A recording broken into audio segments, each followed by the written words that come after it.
Hello, World Church here. We're going to do our sermon today on good and evil. What is good and what is evil? Surprisingly, a lot of people don't know what that is. Now, I am in my Mother Superior outfit, and these tears you see on my face, they are not tattoos for people I've killed, although that might be kind of interesting. These are actually tears for Jesus, the man that you killed. As we know, he sweated blood from his pores in the garden right before he was about to be killed. That can only be caused by extreme stress when your capillaries inside break and the blood sweats out through the skin. It's an actual medical condition. I find it horrifying. So therefore, I have the tears on for Jesus. Now, what is good and evil? Good and evil are judgments. But what is a judgment? A judgment is just an opinion. So good and evil are just opinions. And I'm about to show you how that is so. I know people have told you not to judge, and that means not to have your own opinion. But don't be worried. We can't even survive without judgments and our opinions. How could you make sure that you're eating a healthy fruit and not a poisonous berry unless you could judge between the two? So when it says in the Bible, thou shalt not judge, lest thou be judged thyself, or it's something like that, I'm paraphrasing. All that means is, if you judge, just remember you're going to be judged too. It doesn't say don't judge at all. It says, judge not, lest thou be judged. Now, when it says judge not, or it says don't judge, we're taking that out of the Bible. These are some of the parts of the Bible that just need to be taken out because they're nonsense. They don't make any sense, and they don't vibe with Jesus either. So, just like all the other churches out there are taking out pieces of the Bible that they don't want to tell you about, and they're not telling you that they're doing that, I'm going to tell you when I'm doing that, and I'm going to take it out and show you why I'm taking it out. Okay? But what is good and evil? Let's get back to that. Okay, good and evil are opinions based on your point of view and based in a point in time. Your judgment or opinion of what is good or evil is usually based on what you like or what you don't like, what you want or what you don't want, or the peer pressure around you causing you to think these things. Let me explain. Here is an act, okay? We're going to call this an action. This is an action bar. Okay, so this could be a good action on the blue side, right? Or it could be a bad action on the red side. I figured that would be kind of easy for you to understand. Red is usually for stop, green or blue is for go. Okay? So, what is the action? This action that has both good and bad on it is killing a fish. It's you killing a fish. From the point of view of your family, they have the opinion or the judgment that this action is good because you just brought them dinner. But from the point of view of the fish, you are a hideous, murdering monster, and you are extremely evil, and this is a bad action. So therefore you can see that this act, which is both good and evil, as seen from different points of view, seems good or evil. But which is it? Is killing the fish good or evil? It's neither. It's just an act. And an act which caused suffering. You view the suffering you caused as good. The fish views it as evil or bad. So, now we see how good and evil are opinions based on a point of view. Here's another example, and I will take this to the human side so that you do not think this is just, oh, somebody's going to tell me, fish don't care. Well, that's malarkey, but anyways, let's take it to the human example. So a mother steals a loaf of bread to feed her starving child. From the thief's point of view, this is a good action, stealing the bread to feed her child. From the store owner's point of view, this is a bad action. Okay? Same action, stealing the loaf of bread. We can see that our judgment that we make if something is good or bad usually depends on our own wants, our own desires, what you like or dislike, or your opinion over the suffering that the action caused.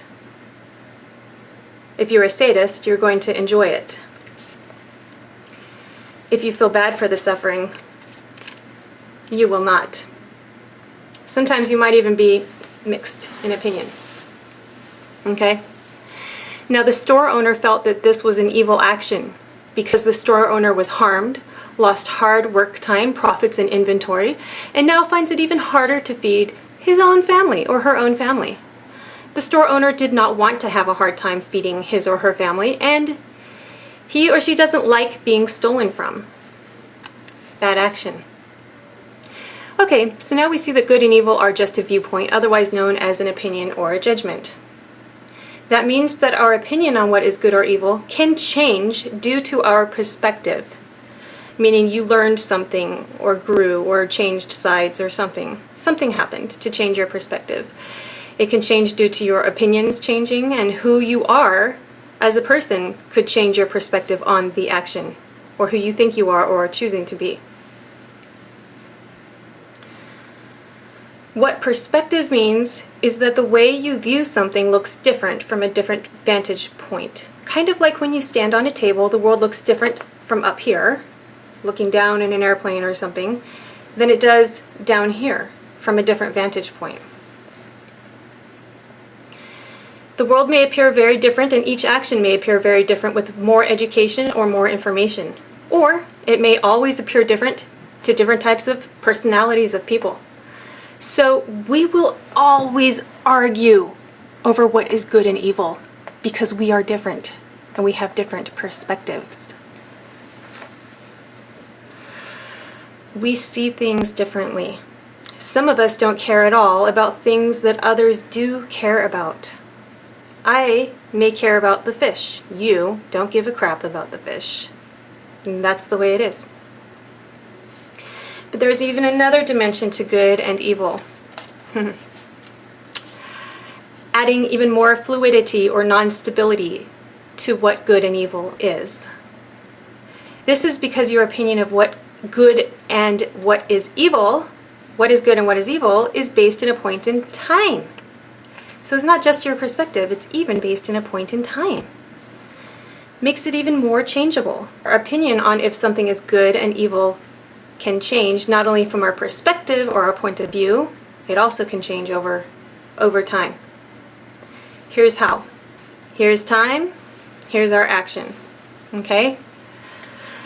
The action is someone tells you, you look skinny today. That's what the action is, okay? Right now, we don't have an opinion on it. So today, right here and now, you're happy. So you think, wow, that was a great compliment. I loved that. This is a good action, right? Someone called me skinny. That's good. That's good. And you're happy. You think this is good. But in the future, fashion might change. Just like other cultures that have existed all over our planet, and even in our own Western culture, skinniness might suddenly be seen as unattractive. Yes, it's true. We used to paint fat people and their dimples and their cellulite. Back in the 20s, the skinny people were in, and the women were expected to have flat chests. You were not supposed to have breasts. More than fit into a wine glass was considered awful. Suddenly the 80s hit, and everyone was supposed to be tan instead of white like the 20s, and you wanted the big mammary glands, and on and on. I'm only coming from the female perspective here because I'm a woman. I'm not as up on the male fashions, but it's happened to men too. Now, just imagine, in the future, fashion changes and suddenly it's not considered hot to be skinny and you want to be considered attractive or beautiful or handsome. Fat is in over here and skinniness is out. right? The fat people are suddenly back in style. Painters start painting cellulite on women again in reverence of its beauty. Fat is associated with wealth, luxury, and the ability to eat. Skinniness is associated with poverty and skinny people who can't eat. Suddenly, at this point in time, the previous comment that you are skinny now seems bad. So it changed because of time for you. Now, this comment becomes a source of misery and suffering for you. Suddenly it's an evil thing, right? This shows that good and evil are not just judgments based on our own point of view, but that it is based in a point of time as well, and it is constantly changing. You know what that means? None of us, none of you are good. You're not good. Then again, you're not evil either. Now, what did Jesus say about it? Because we are a disciple of Jesus here at World Church. In the Gospel of Mary, Jesus said, "There is no sin, but it is you who make sin when you do the things that are like the nature of adultery, which is called sin." What was Jesus talking about in that one? Jesus was talking about how we make our own opinions about what we call sin or call evil or good. In other words, he was also saying that evil and good are an opinion. So wait a minute. Right? Confusing, scary. This is why people don't want to think about this, because we're frightened. We like our structure of what we could think is good or evil, even though we all think different stuff about it, and we're always constantly fighting and getting into wars because of it. And we're killing each other over it. Not cool. So what if there is no good and evil, and there are only actions that we constantly judge in varied and different ways? What can we do about it? Should we just let the things we think are bad continue on?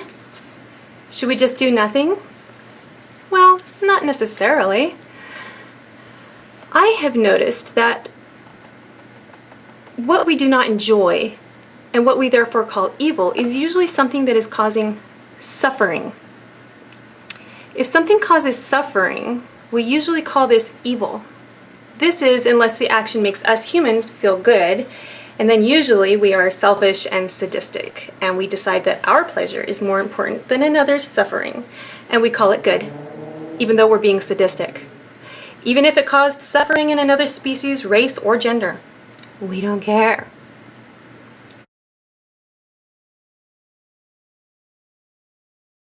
Therefore, I, the church, believe that our pursuit should not be the categorization, the judgment, and the labeling of what or who is good or bad or evil, because that opinion changes constantly anyway over time or due to different points of views. Even some of our, the people that were considered horrible, crazy, and not good in the past are now our biggest artists, painters, and the people that we love and revere.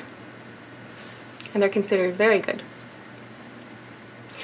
I believe instead of categorizing people like this, we should be focusing on what causes suffering for ourselves and others, and be working to eliminate the suffering as much as possible.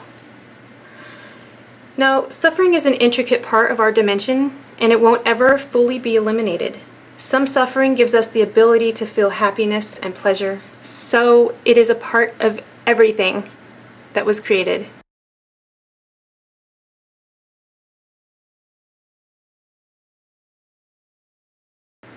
So some of suffering will just have to be accepted, but we don't have to have so much unnecessary, undesired suffering. Desired suffering is another thing entirely. So instead of name-calling and throwing our judgments around on good and evil and who's good and who's evil and they're awful and perhaps we can focus instead on what actions and solutions will create the kind of world we want. I'm hoping we can kind of agree on the kind of world we want. Otherwise, we might have to have sections of the world that are a little bit different from each other. Each action we take has consequences and reactions, and each action we allow has consequences and reactions, as well as each action that we don't allow has consequences and reactions. Can we try to look into the future and see what ramifications our actions will have to try to create the best world possible? I think we should. Because if we make a mistake and have unintended consequences, or some things happen that we didn't want, we can always fix our mistakes and try again. And try something new. And that is the crux of it. Do the best you can and fix any unintended consequences later. That is how to get through the world without judging good and evil, because really, good and evil are nothing but a point of view in a point of time. So do the best you can. Take the actions towards the world that you're hoping to get. And if you make a mistake, fix it. Thank you. World Church, over and out.